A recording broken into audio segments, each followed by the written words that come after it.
जय हिंद दोस्तों, स्वागत है आपका अपने YouTube channel trail blazer the study point में। आज हम लोग बात करेंगे impact of corona virus on hunger. काफ़ी दिनों से ये बातें दिमाग में आ रही हैं कि हम लोग एक तरफ तो ये देख रहे हैं कि कोरोना वायरस से जान माल का ज़्यादा नुकसान ना होने पाए, वैसे हम कंट्रोल नहीं कर पा रहे हैं, लेकिन दूसरी तरफ ये भी चीज़ें ध्यान में रखनी होगी सरकार को कि भूख की स्थिति क्या है। संयुक्त राष्ट्र की रिपोर्ट के अनुसार दुनिया में इस समय 9 में से 1 व्यक्ति भूखा रह रहा है, मतलब हर 9वां व्यक्ति भूखा रह रहा है। आइए डिस्कशन शुरू करते हैं। कोरोना वायरस ने पूरी दुनिया में हर तरह से अपना प्रभाव छोड़ा है, सबको प्रभावित किया है किसी न किसी रूप में। कभी इकोनॉमिक इम्पैक्ट डाला, फूड और एग्रीकल्चर को भी प्रभावित किया है, और दुनिया भर के देशों को कोरोना ने कितना नुकसान किया इसका आकलन लगाना बहुत ही मुश्किल हो गया है। लॉकडाउन के बाद से तो हालात बदतर होते जा रहे हैं। विश्व स्वास्थ्य संगठन जो है WHO, वो लगातार इसकी मॉनिटरिंग कर रहा है कोरोना वायरस के इन्फेक्शन की, और देशों की जानकारियाँ दी जा रही हैं जिससे अपने को इस महामारी से सुरक्षित रख सकें।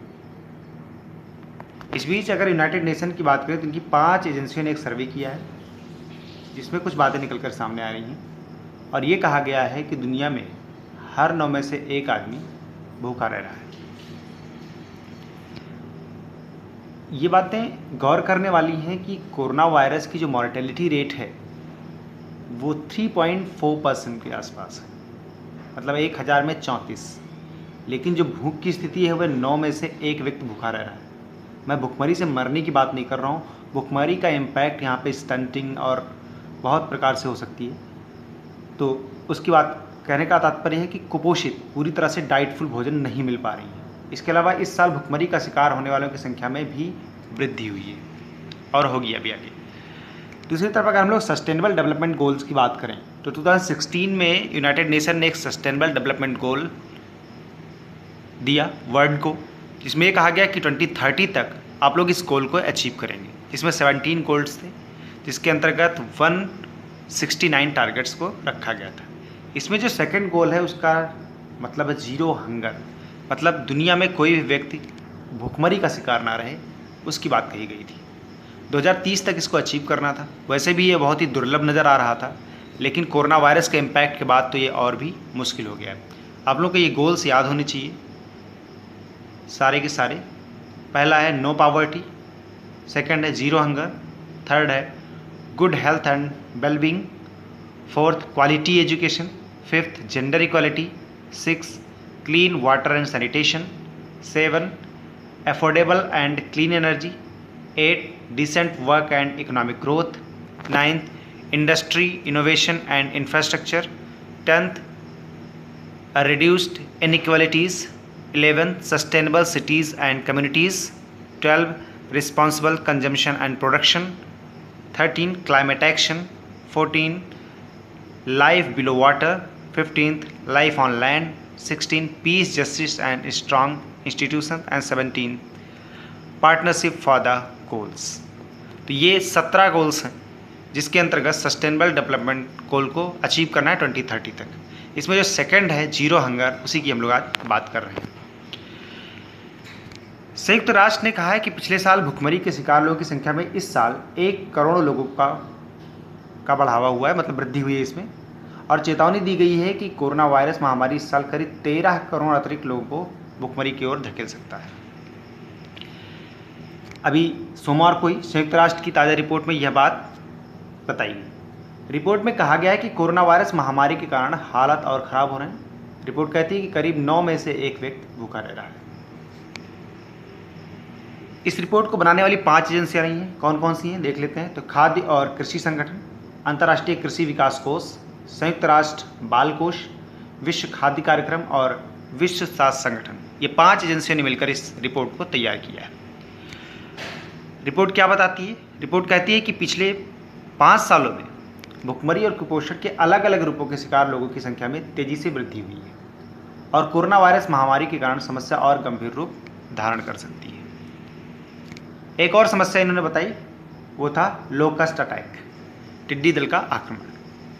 रिपोर्ट में अनुमान लगाया गया है कि इस साल महामारी के कारण लगाई पाबंदियां और आर्थिक मंदी से क्या क्या कारण है, तो एक तो जो इकोनॉमिक पाबंदी लगी है और दूसरी चीज़ इकोनॉमिक रिसेशन जो रहा है वो 8 करोड़ से 13 करोड़ लोग भुखमरी का सामना कर सकते हैं। इसके अलावा पूर्वी अफ्रीका में जो आजकल इंडिया में भी बहुत तेज़ी से लोकस्ट का अटैक चल रहा है उसकी भी जिक्र की गई, लेकिन पूर्वी अफ्रीका की बात की गई उसमें।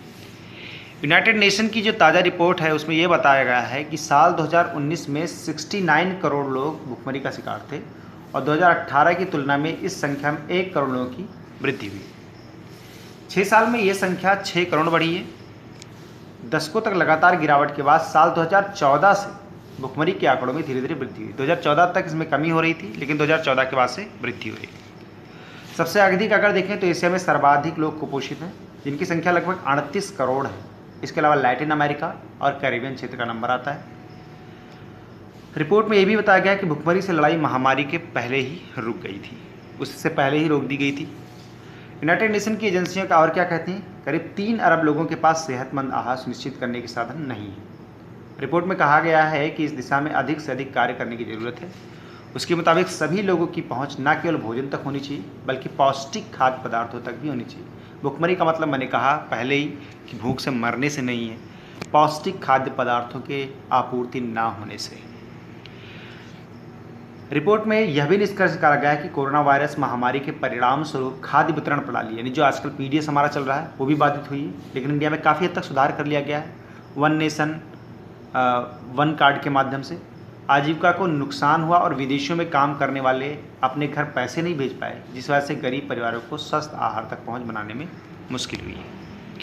फिलहाल चीज़ें इतनी आसानी से सुलझने वाली भी नहीं है, क्योंकि कोरोना वायरस का कहर जो है वो जीवन में इतनी गहराई तक पनप चुका है समाज में कि वो आसानी से जाने वाला नहीं है और जनजीवन जो है आसानी से पटरी पर आने वाला भी नहीं है। हो सकता है कि 2021 जनवरी तक इसमें पूरी तरह से सुधार दिख जाए, ऐसा अनुमान लगाया जा रहा है, वरना यह समय आगे भी जा सकता है, ये रिपोर्ट में बताया गया। ये कहा गया कि शायद कोई कंपनी तब तक वैक्सीन खोज ले। वैसे रसिया की एक कंपनी ने इसकी घोषणा भी कर दी है और अगर खोज भी ली गई है तो भी अभी दुनिया तक पहुंचाने में, प्रत्येक देश तक पहुंचाने में इसमें समय लगेगा। और युद्ध स्तर पर इस वैक्सीन का उत्पादन किया जाए तो संभव हो सकता है, लेकिन पहुंच पाना ये भी अभी भी बहुत मुश्किल है। पहुंचाने में भी युद्ध स्तर तक की मेहनत करनी पड़ेगी। अगर कहीं कोई नई बीमारी इस बीच में आ जाती है, जैसे कई सारी अन्य बीमारियां भी देखने को मिली, अगर आती है सामने, या कई सारे टीकाकरण प्रोग्राम्स बीच में बाधित हो गए, तो उनसे निपटने पर जोर लगाना होगा और फिर सामने अन्य समस्याएं भी खड़ी हो सकती हैं। ये बातें भी कही गई हैं। आई होप आप लोगों को इस वीडियो में कुछ सीखने को मिला होगा। वीडियो अच्छा लगे तो इसे लाइक करें, ज़्यादा से ज़्यादा शेयर करें, अपने कमेंट बॉक्स में ज़रूर बताएं। साथ ही जिन लोगों ने अब तक चैनल को सब्सक्राइब नहीं किया वो लोग सब्सक्राइब कर लें और बेल आइकन को जरूर प्रेस कर दें, जिससे आने वाली वीडियोज़ की नोटिफिकेशन आप तक पहुँचती रहे। Thanks for watching. जय हिंद।